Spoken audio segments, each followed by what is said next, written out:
Hola, bon dia. Estem aquí per presentar aquesta oficina mòbil del Partit Popular que a partir del proper dia 2 anirà pels barris, sempre amb un candidat.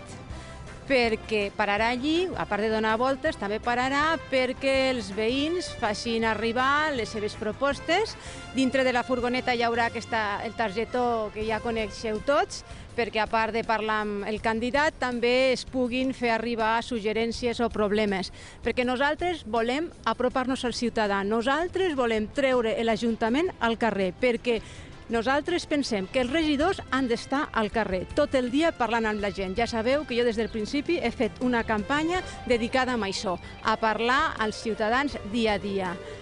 També vull fer una altra proposta que suposo que agradarà molt als pares i a la gent jove de Lleida. Nosaltres proposem un autobús nocturno, és a dir, l'autobús mussol, que ja s'ha implantat en algunes altres ciutats i ciutats inclús de la mateixa mida que Lleida. Aquest autobús mussol el que farà és que evitarà que els ciutadans agafin el cotxe per la nit. És a dir, és una mesura dissuasòria, sobretot per el jovent de Lleida. Això servirà molt per la tranquil·litat dels pares. Jo, com a mare d'adolescents, sé el que pateixen els pares quan els fills agafen el cotxe per la nit.